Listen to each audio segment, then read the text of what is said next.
Yes, thank you, Chair. Veld, indeed. Thank you, Chair, and thank you, Commissioner. We note indeed the absence of the Council, which is not innocent. This morning I heard, I was not present myself, but I heard that President Juncker got very upset at the low turnout of MEPs in this room and called us ridiculous.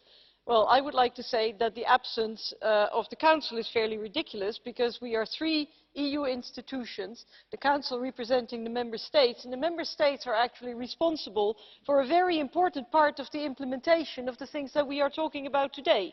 We need the Council on board, and yet the Council doesn't seem to think that they need Europe, or indeed the European Commission or the European Parliament. I think it is very symbolical that the Council is absent, because I think we all note that there is a big problem in the implementation and the enforcement of European policies. I think, despite our occasional differences, that the European Commission and the European Parliament usually are singing from the same hymn sheet. We do our homework, we adopt policies, and then the problems start because the Member States fail to implement. If I may give you one blatant example, is of course the famous EU PNR directive, which was, it had to be adopted in a big rush. So where are we now with the implementation? Absolutely nowhere. And this is typical for most of the files.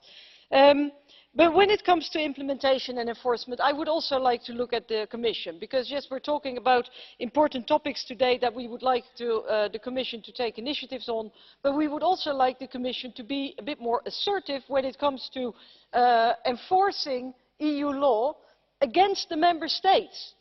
And of course we've been talking here a lot about issues relating to fundamental rights and the rule of law, but I'm also thinking about something like Dieselgate.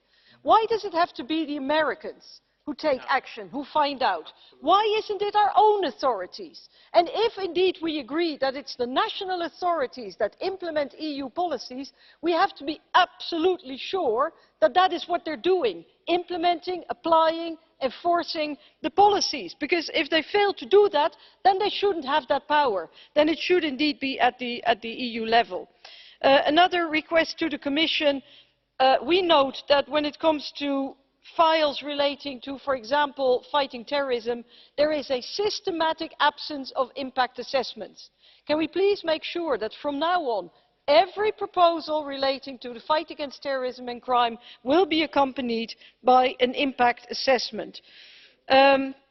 And then finally, to my colleague Mrs. Rodriguez, who referred to us as the conservative right-wing forces. I think that's very funny, because when it's about other topics I'm usually accused of being left-wing, so whatever, I'm probably in the middle.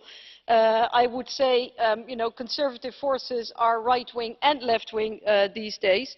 But on your topic of a social Europe, the Liberals are very much for a free Europe, but also for a fair Europe, and that means fair opportunities for everybody. And the confusion is often in, a social Europe equates a socialist Europe. Well, we see it differently.